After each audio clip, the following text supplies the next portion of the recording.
Hello everyone, welcome back to my channel. Sorry for my voice. पिछले कुछ दिनों से मेरी तबीयत कुछ ठीक नहीं चल रही थी, बट देन ऑलरेडी 1 वीक हो चुका था, so excuse me for my voice. Episode 4 की शुरुआत में एक कस्टमर कुछ प्रोडक्ट के एक्सचेंज को लेके कांगबे पर गुस्सा हो जाता है और उसे मारने ही वाला होता है। तभी कोई आके उस कस्टमर को रोकता है और वो कोई और नहीं, योरिन थी। वो दोनों एक दूसरे को देख के काफ़ी सरप्राइज हो जाते हैं। तभी जिनदोंग वहाँ आता है और बताता है कि जिस प्रोडक्ट को वो कस्टमर रिटर्न करने की कोशिश कर रहा था वो उसने ऑनलाइन परचेज किया था, वो भी डिस्काउंट पे, पर वो उस प्रोडक्ट को फुल प्राइस में यहाँ रिटर्न करने की कोशिश कर रहा था।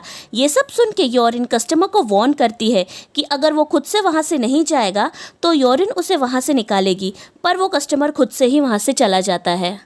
कांगबे को देख योरिन को लगता है कि वो अब काप्योल मार्ट को अपना निशाना बना रहा है, जैसे उसने होटल के चेयरमैन को निशाना बनाया था। इसलिए वो उसे सिक्योरिटी रूम में लेके जाती है, पर तभी वोल्जो आती है और कांगबे को बचाने की कोशिश करती है। पर योरिन जानना चाहती थी कि एक सुपरमार्केट का एम्प्लॉय कॉर्पोरेट करप्शन को क्यों हटाने की कोशिश कर रहा है और उन दोनों की आइडेंटिटी क्या थी। पर कांगबे बोलता है कि वो लोग कौन है वो ये नहीं बता सकते, लेकिन वो लोग जो मिशन पे काम कर रहे हैं वो काफ़ी बड़े स्केल पे हो रहा था। अचानक सूट पहना एक आदमी अंदर आता है और खुद की पहचान जॉन स्मिथ बताता है और वो योरिन को उनके मिशन में शामिल करने के लिए माफ़ी मांगता है। वोल्जू योरिन को जॉन स्मिथ की आईडी दिखाती है, जिससे उसे पता चलता है कि वो सीआईए का डायरेक्टर था, जिसका मतलब योरिन समझ जाती है कि वो लोग सीआईए के एजेंट है और योरिन को उनसे दूर रहना है। योरिन के वहाँ से जाने के बाद जॉन स्मिथ खुद को रिवील करता है, जो कोई और नहीं मैनेजर गुई ही था। वो ये सब योरिन का शक खत्म करने के लिए कर रहा था। अगले सीन में शॉपिंग करते वक्त वोल्जू उस स्टोर में रखे हुए सारे नूडल्स अपने ट्रॉली में डाल देती है। तभी एक बुजुर्ग महिला उसे एक नूडल्स का पैकेट देने बोलती है, पर वोल्जू उसे इनकार कर देती है। वो बुजुर्ग महिला चोरी चुपके से नूडल्स का पैकेट लेने की कोशिश करती है, पर वोल्जू उसे पकड़ लेती है। वो बुजुर्ग महिला इस बात से हैरान थी कि एक ऐसी यंग लड़की उससे लड़ने की कोशिश कर रही थी। वो 500 साल की वोल्जू की सुंदरता की तारीफ करती है और वोल्जू भी इम्प्रेस हो जाती है और जल्द ही दोनों दोस्त बन जाते हैं। उस बुजुर्ग महिला का नाम झोरिम था। वो वोल्जू को बताती है कि वो ये नूडल्स अपने पोते यानी जिनदोंग के लिए ले रही है। वो अपने पोते के साथ वोल्जू से मिलाने की बात करती है, लेकिन जिनदोंग कांगबे के साथ काप्योल मार्ट में काम करता था और साथ में कांगबे का दोस्त भी था। वोल्जू ये सब सुन के वहाँ से बहाना बना के चली जाती है। अब मिस्टिक पॉपअप बार को बंद करके वोल्जू और मैनेजर गुई फील्ड डे के लिए रेडी हो रहे थे। मैनेजर गुई के द्वारा बनाए गए साइन बोर्ड को देख के वोल्जू मैनेजर गुई की तारीफ करती है और उसे पूछती है कि वो पिछले जन्म में कौन था। वोल्जू को लगता है कि वो हाईली एजुकेटेड था, पर मैनेजर गुई को पिछले जन्म के बारे में कुछ भी याद नहीं था। कांगबे समझ नहीं पा रहा था कि योरिन पर उसकी स्पेशल एबिलिटी क्यों काम नहीं कर रही है, इसलिए काम के बाद वो योरिन का पीछा करता है। योरिन अचानक पीछे मुड़ के कांगबे को पूछती है कि वो उसका पीछा कर रहा है क्या। कांगबे बोलता है कि नहीं, वो दोनों सेम डायरेक्शन में जा रहे हैं। कांगबे योरिन को टच करता है और पूछता है कि क्या वो कुछ फील कर रही है, जिससे योरिन गलत तरीके से समझती है और बोलती है कि वो उसके लिए ऑकवर्डनेस, एनॉयंस, डिस्कम्फर्ट महसूस कर रही है और वो चाहती है कि कांगबे उससे दूर रहे। कांगबे मिस्टिक पॉपअप बार में भागते हुए आता है ताकि वो वोल्जू को बता सके कि योरिन उसके टच से इम्यून है। पर जैसे ही वो मिस्टिक पॉपअप बार के अंदर जाता है, वो ड्रीम वर्ल्ड के ऐसी जगह पर पहुंचता है जहां कुछ सेलिब्रेशन चल रहा था। वो वोल्जू और मैनेजर की को देखता है जो फूड कोर्ट संभाल रहे थे। वो दोनों कांगबे को बताते हैं कि वहाँ annual dream world lottery battle चल रहा था, जिसे मृत लोगों का फील्ड डे भी कहा जाता है। यहाँ जो भी जीतेगा उसे अपने आगे के वंशज के सपनों में जाके लॉटरी के विनिंग नंबर्स बताने का मौका मिलता है। वोल्जू कांगबे को बताती है कि अगर वहाँ मौजूद में से वो जिन्हें भी सपोर्ट करेंगे, अगर वो जीत जाएंगे तो वो उनके टारगेटेड कस्टमर में काउंट किए जाएंगे। जब कांगबे एक टेबल पे खाना लेकर जाता है, वो एक आदमी चॉय सॉक पार्क से मिलता है और उसे पता चलता है कि वो उसके दोस्त चॉय जिनदोंग, जो काप्योल मार्ट में काम करता है, उसके ग्रेट ग्रैंडफादर है। उसके बाद वो मौत के देवता यानी चीफ यॉम से मिलते हैं, जो मजाक में उससे कहते हैं कि वो समझ सकता है कि उसके लिए वोल्जू जैसे टेम्परमेंटल बॉस के साथ काम करना कितना मुश्किल होगा। कांगबे चीफ यॉम से क्लोजली मिलके काफ़ी नर्वस हो जाता है। इसी बीच लिविंग वर्ल्ड में जिनदोंग अपनी दादी के साथ डिनर कर रहा था। उसी दौरान वो अपनी सारी सेविंग्स अपनी दादी को देता है, क्योंकि वो चाहता था कि उसकी दादी बैक सर्जरी करवा ले, पर वो मना कर देती है और इसके बदले वो चाहती थी कि जिनदोंग खुद के बारे में सोचे और जल्दी शादी भी कर ले। अब ड्रीम वर्ल्ड में कंपटीशन स्टार्ट हो चुका था।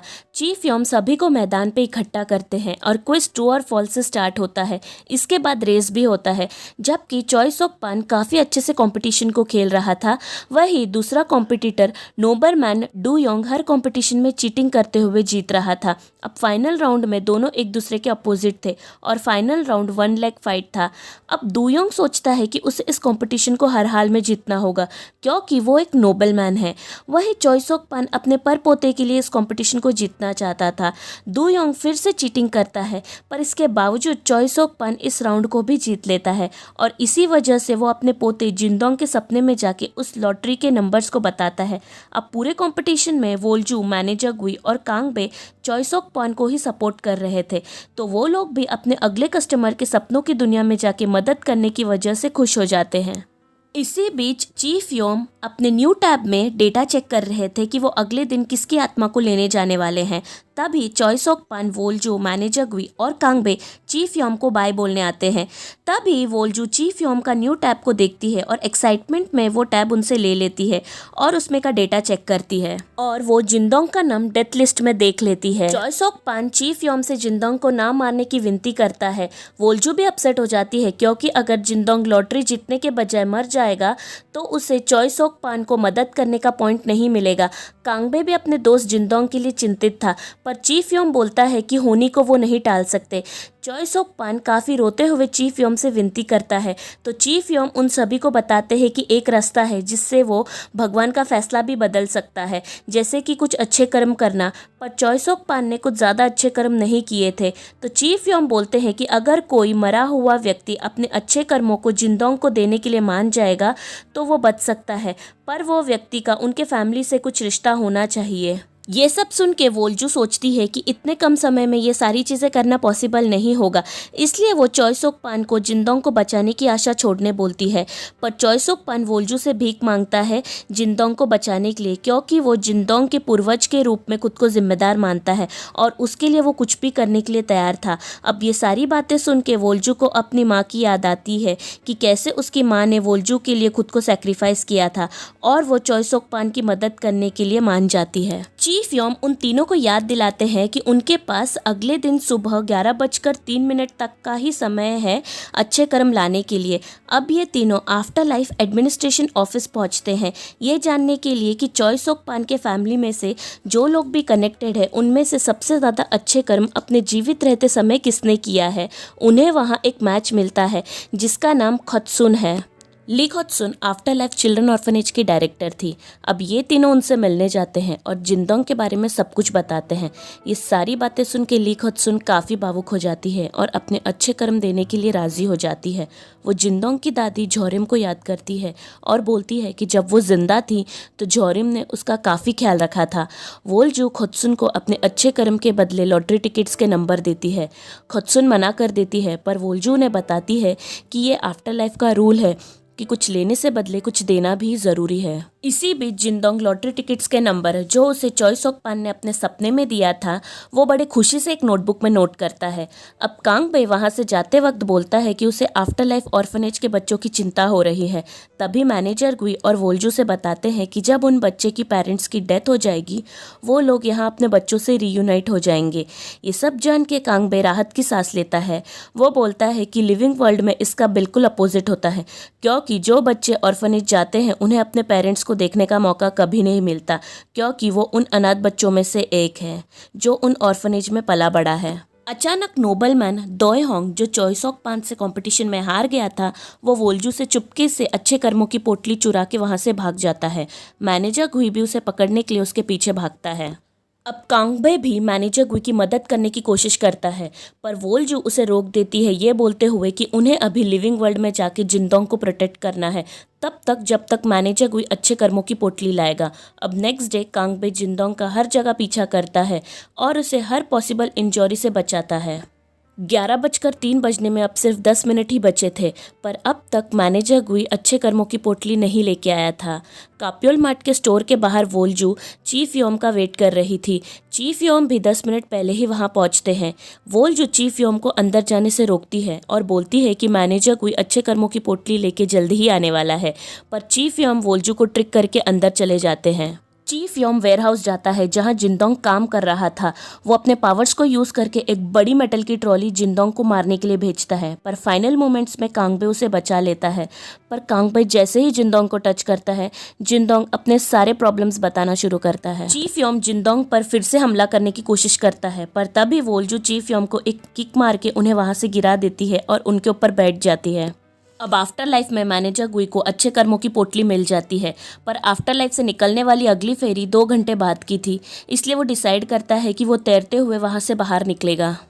अब 11:04 बजने से 1 मिनट पहले चीफ यॉम खुद को वोल्जू से छुड़ा लेते हैं और अपने टैब में जिंदोंग की मौत का कारण एक्सीडेंटल डेथ से चेंज कर हार्ट अटैक कर देते हैं और अपनी शक्तियों का उपयोग करके जिंदोंग को मारने की कोशिश करते हैं।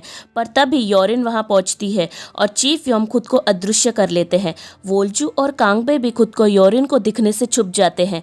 योरिन के जाने के बाद चीफ यॉम वापस से जिंदोंग पर अपनी शक्तियों का प्रयोग करने की कोशिश करते हैं, पर ठीक उसी समय मैनेजर गुई अच्छे कर्मों की पोटली लेके वहां पहुंचता है।